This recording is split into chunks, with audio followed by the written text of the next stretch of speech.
Another thing you talk about in the book is the concept of selling early is selling out. Now I forget, how many years had you been running Moz when you got that offer from HubSpot? The HubSpot offer was January of 2011, so not quite 4 years. Okay. Yeah. And that was a 4-year run. Did you not feel at that time that like, that's a long time. Like 4 years is a long time. Like this is a good thing. Did you just feel that you had so much more runway left to go that you would have wanted to be working another 8, 10, 12 years at this thing?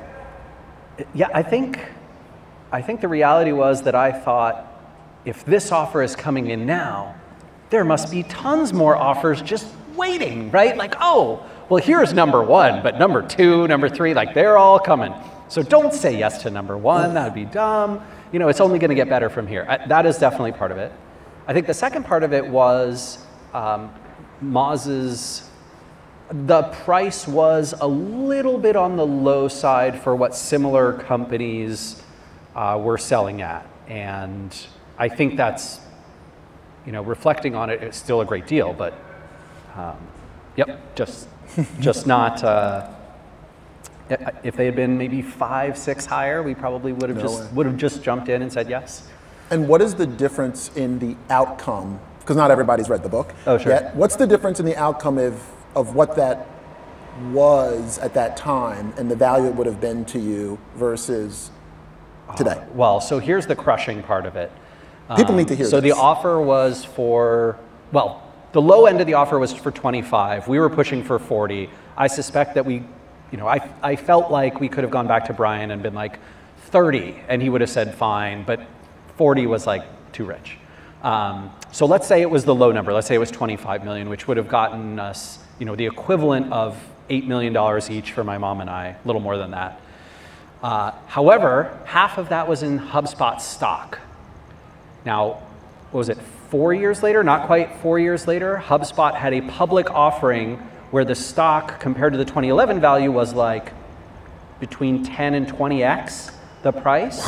So we're talking about maybe that would have been $50 million for each of us. Oops. And today. And here I am, right? Here I am stressing like a mofo about how am I going to afford the $500,000 down payment on the, you know, old age home that my grandparents need to move into. That would have been easy. That would have been really easy to do, you know, if I had said yes to that. And well, so you know, I've also turned down the first offer I got. Listening to that story, I'm like, oh, maybe I should run off and make a call. But this is the beautiful thing. So in your business, right?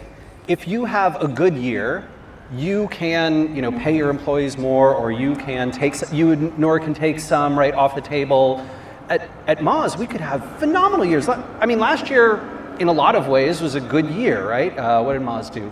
$47 million in revenue, $4.5 million of that in profit.